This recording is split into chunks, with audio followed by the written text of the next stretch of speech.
This is big breaking news. Federal officials have issued multiple warnings for parents and grandparents to be aware of. They need to know that these things are affecting children, and the federal government is now looking into it and investigating foods that your babies are eating, formula, and also things that they're using. Devices like cell phones are potentially harming your children and grandchildren.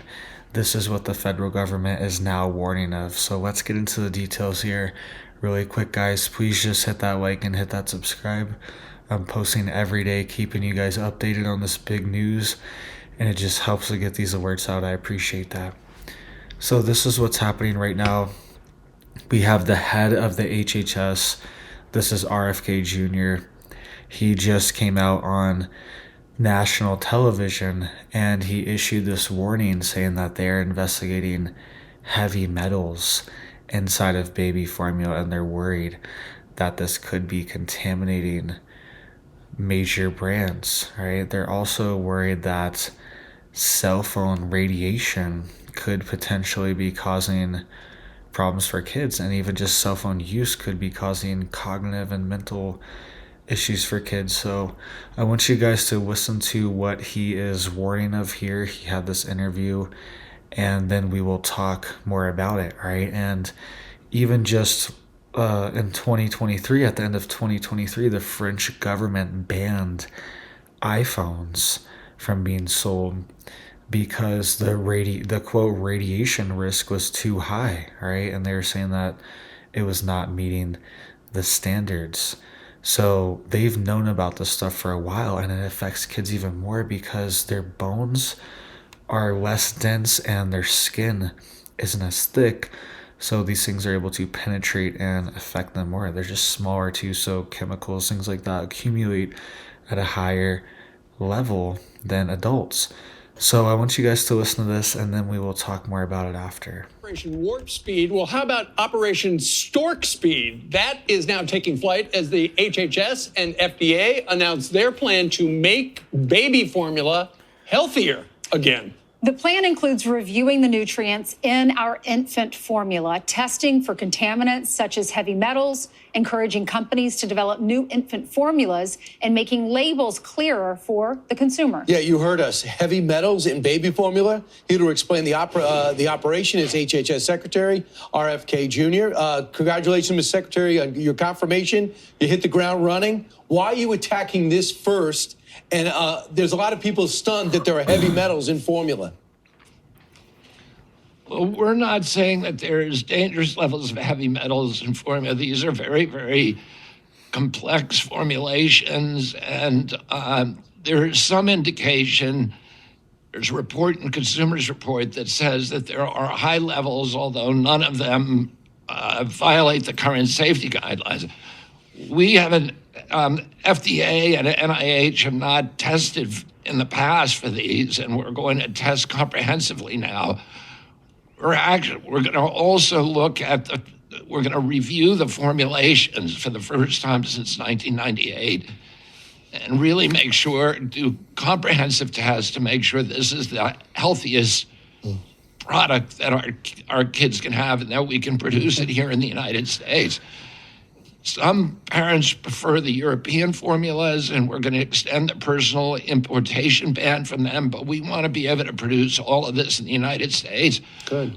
We have at least one organic producer now in this country, and we met with all of the big companies at a round table and talked to them about being able to help them to reform their formulations, to strip away the red tape, to make sure that if they can change ingredients without a lot of regulatory restrictions. Yeah, so Mr. Secretary, will this help bring the costs down? Because we're looking at some of the numbers since 2017. The cost is up 41%. I don't think that this is going to bring the cost of baby formula down, but we need competition. There are new companies that. And really quick too on this baby formula, I know not everyone can, but the most ideal thing is, breastfeeding if possible. Because a lot of this formula, too, the base of it is like corn solids or soy solids, things like that. Even in organic ones, it's just, that's the base of the formula is corn or soy, which is really not what your baby is meant to be drinking, right? Maybe it's meeting like the vitamin requirements and minerals and things like that, which is good, but at the same time, the base of it causes stomach issues with a lot of babies, things like this. So formula itself is a major issue, all right? The entire thing, baby formula, needs to be like revamped and rethought, and they need to make the base of it not corn or soy. It doesn't make sense to feed that to babies. It barely makes sense to feed it to cows or animals, all right? Much less a baby. Listen to what else he has to say, too. He has a warning about cell phones, too, he's going to talk about in just a second. That are making baby formula in this country. It's a very narrow market right now, and the only way, which means there's only really 4 companies that are producing almost all of our baby formula. Right. And when there's no competition, you're going to get high prices. And the only way that we're going to bring those prices down is to bring more competition in the United States. Make sure that we can manufacture all of these products in the United States. This is a national security issue as well.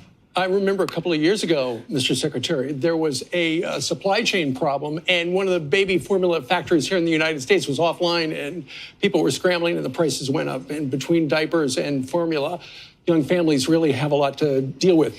One of the other things that families have to deal with is their kids and their cell phones. And I know that you have met with Governor Youngkin. I think he's been talking about a program that he started essentially by executive order, getting rid of all the cell phones out of the possession of kids between kindergarten and grade 12. Why is that a good idea for the whole country? School, right? When they're at school, Yeah. right? Yeah. There are many other countries in the world that have banned cell phones in our schools. There's now 19 states with these restrictions. I applaud Governor Glenn Youngkin of Virginia, and I asked him to take me out to one of the schools that was the first one to adopt his executive order, which was the Louisa County High School. And that school is one of the top performing schools in the state. I think it is the top performing school in the state. And I wanted to talk to parents and students and the teachers about what they felt about the cell phone ban. And I was shocked by how supportive they were, particularly to do their homework at home without referencing their cell phones all the time. The cell phones also produce electromagnetic radiation, which has been shown to do neurological damage to kids when it's around them all day, and to cause cellular damage and even cancer. So a cell phone use and social media use on the cell phone has been directly connected with depression, with poor performance in schools, with suicidal ideation, with substance abuse. And it's the other countries that have done this. The states that are doing this have found that it is a much healthier environment when kids are not using cell phones at schools. Mr. Secretary, you've talked about... And the teachers loved it. I bet. Yeah, the parents do too. The food dyes that are potentially... All right, so you heard that there, that warning. He was saying that could potentially cause cellular damage and issues from even potentially cancer. He's suggesting from the phones, right? And like I said earlier, even countries like France have banned the iPhone due to high levels of radiation. And it's one of these things where it's not fully determined exactly what's causing it, but it's definitely not anything good, right? You can get cancer just from the sun, right? You can get skin cancer from too much sun exposure and radiation exposure just from that. Okay, so you could and that's a whole nother rabbit hole too, with sunscreen, things like that. That's maybe making it even worse, right? In some cases, not saying it is in every case, but you could even get it from the sun, right? So it's possible that there could be some type of cellular damage from these phones, right? They can heat up. If you've ever left them like under a blanket or a pillow or whatever, these things get extremely hot, right? And this is not even mentioning that they are constantly sending and receiving radio transmissions from cell phone towers as well too, right? So these things are relatively harmless in general, but overexposure, constant exposure, and close exposure as well too, like just being a few inches away from your cell phone makes a major difference in actually touching it and holding it. And things like when it's plugged in and charging and you're holding it too, that cell phone charge is not grounded most of the time.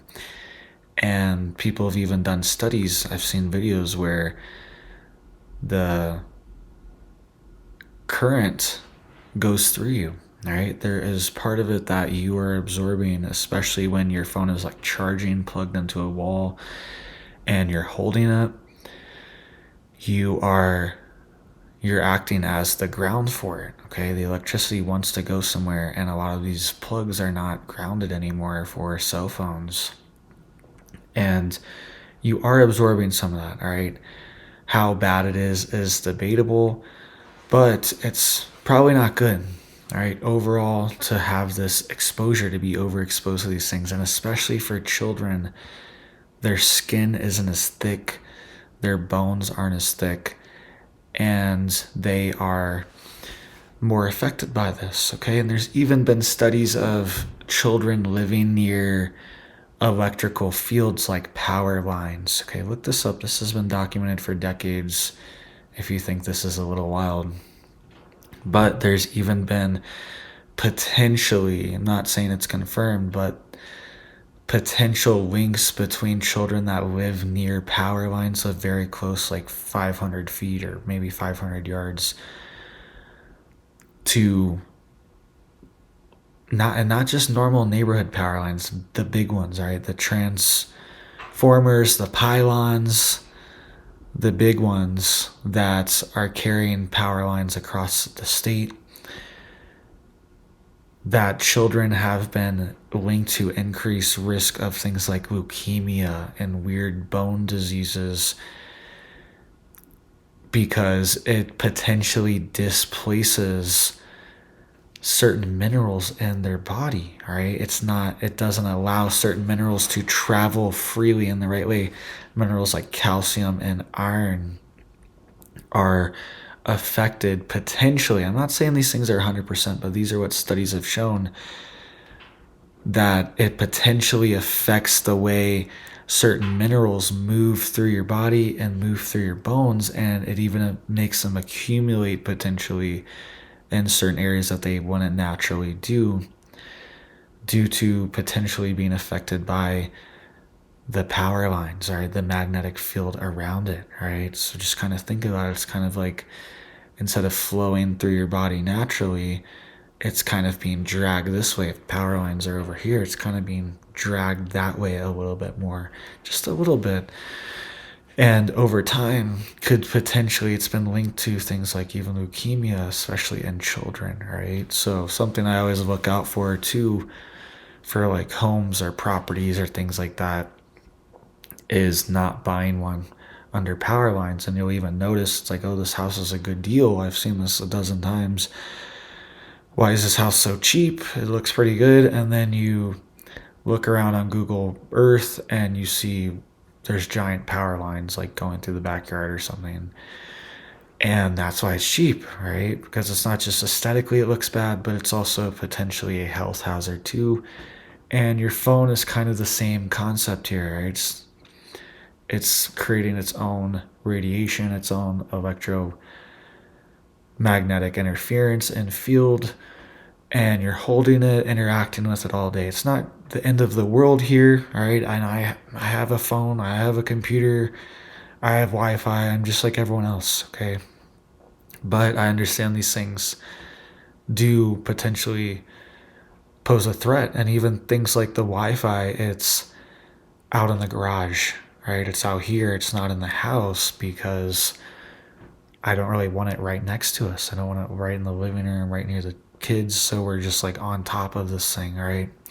And a lot of times I'll just turn it off too when I'm done using it at night, just to not have that Wi-Fi going all night, right? And I feel like a lot of times I sleep better and the kids sleep better too. I don't know if it's real, but it helps me at least, all right? So let's listen to a few more things he has to say. He was talking about dyes and all the food for kids as well too, because this stuff's in everything. And even when I'm guilty of this stuff too.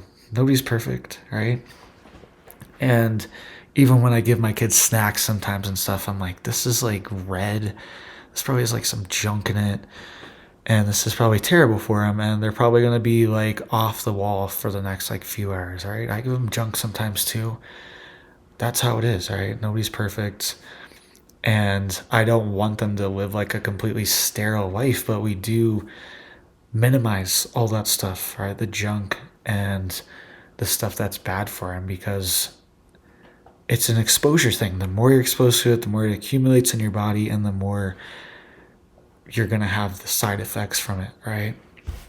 But listen to what he's saying on these dyes really quick too. This stuff affects kids' physical health, their mental health. It potentially, even red dye has been potentially even linked to things like cancer, right? Pretty wild that these random dyes are just allowed in our food, especially when there's really no point, right? It's just coloring. It doesn't really matter what color the food is as long as it tastes good and it's good for you. And they have natural colorings too, right? It might not be as rich or as consistent, vibrant, but they have natural colors, and they're just not using them right now because it's cheaper. And these dyes are just allowed to be added. They're in everything. All right, listen to this really quick. Harmful to humans. We have a list of some of those. It's the red 40, yellow 5, yellow 6, and blue 1. We saw you in the Steak and Shake with Sean Hannity talking about companies that are turning away from the seed oils. That's Popeyes, Buffalo Wild Wings, Steak and Shake, True Food Kitchen, Hop Dottie, and Walrus Alley. So hats off to those restaurants. You had a roundtable discussion with the CEOs of our food industry, like Kraft Heinz, General Mills, Tyson, Kellogg's, Smucker's, and PepsiCo, just to name a few. What are they saying? How are they adapting our foods so that they're healthier? Well, they're all struggling to do it, according to what they told us. We told them that we wanted the dyes out of the food. The science on the dyes is so overwhelming. They're making products now in this country that have the dyes in them, like Fruit Loops, for example. And you buy the same product in Canada and it doesn't have the dyes. You buy the same product in Europe and it doesn't have the dyes. So there are a lot of ingredients, and one of the things that we're doing is we've launched a review of the GRAS standards, and we're going to get rid of the GRAS standards for most products. The GRAS standards is a standard that was adopted in 1958. It was adopted because when FDA was created to regulate food, there were foods that were generally recognized as safe, GRAS, generally recognized as safe, like flour, like dairy, like eggs. And they didn't want to make companies test those products, so they created that designation. That designation was expanded by an industry that began taking advantage of it so that any new chemical that they want to add to our food is generally recognized as safe and gets no review. That's why we have 10,000 ingredients in our food in this country. In Europe, they only have 400. And we have the worst chronic disease burden of any country in the world. So we are going to get rid of the GRAS standards for new products. We're going to go back and review all of these old ingredients to make sure that they are safe. And we're going to encourage these companies to get rid of them as quickly as possible. Instead of generally, can we change it to completely? I don't want generally safe. I want like completely safe, right? Exactly. That's what we should. I mean, in this country, food ingredients are innocent until proven guilty. In Europe and other countries, they have to prove themselves safe before you add them, and we ought to have that kind of protection for American citizens. All right, so you heard that there. That was RFK Jr., the HHS secretary, and he is saying they're going to change this generally recognized as safe rule as well too, which definitely has been exploited over the decades to pretty much include everything and anything under this umbrella instead of testing it, right? This is how it is with like medications as well too. All of these things it's very minimal. Just maybe a few studies that last a few months, and then it's approved, right, for entire medications. And then they figure out a few years later that there's all these side effects. Why didn't they just do the test for the few years to figure out the side effects to begin with, right? This is a problem happening with our food supply, with our medicine, all these things. And it's like all the food packaging as well too. It's all just recognized as safe. It's all food safe, and they can just wrap your food up in any type of plastic or product they want to, and there's really no testing of what these things do to the foods, what they leach into the food, and all these ingredients too, like these dyes, they've just been allowed to be approved, and even new forms of them, because it's just a food dye, it's just a food safe dye, so it's not a big deal. But why is this banned in all of these other countries, Canada, Europe, across? There's no reason for it, right? It only makes things cheaper for them, for these corporations, and then they can just feed us this junk, and it gets us addicted to it too. A lot of these chemicals have an addictive factor to it, and you can even feel it, because it's like if you don't eat fast food or you don't eat out all month and then you go eat out, now you're craving it. Now you're like, oh, I want some fast food again. I want to go eat out again. A lot of these chemicals, maybe even they don't even know it, or some of them do know it for sure, but they might not even realize it either. These chemicals are addictive, and they make you crave the food as well too, right? It changes your mentality. It changes your psychology. It changes kids too. Some of them makes them hyperactive, potentially even like all these disorders for kids are even linked potentially to these ingredients, some of these dyes, all right? So let me know what you guys think down below. Please hit it up for me down there. It helps to get these alerts out just so people know, especially if you're a parent, grandparent. Let people know. Let your kids know, or your grandkids know, and just set the standard, right? We're not going to have this stuff at our house, right? Nobody's perfect, but try to cut these things out, right? Little by little, right? We're not going to get this drink this week because it has all this stuff in it, right? We're going to look at the baby formula and make sure that it's doesn't have these heavy metals, right? It isn't one of these companies that they're worried about, right? It's just little things like that add up over time, and then eventually you can cut these things out and long term even be growing your own food, right? Or hunting, catching your own food, right? That's a big step to take. That's what we're working towards here. We have chickens. We're growing some stuff for our garden, right? For spring, getting stuff going, right? I fish and we hunt stuff too, right? So all these ways are ways to get food and cut out all these chemicals and all the stuff that they're pumping into it, right? Cut out the middleman and grow it yourself, or get it yourself, or pay someone locally, right? A farmer, rancher that you know is doing this stuff, and cut out the middleman and support them. All right, these people, everyone, there's people all over doing this stuff. You just need to find them, support them, and buy their stuff, and they'll be grateful, and they'll provide you good, clean food for years to come. All right, it's a win-win. So thank you guys. Hope you have big blessings for your life, your family, and I hope you have a big old blessed day.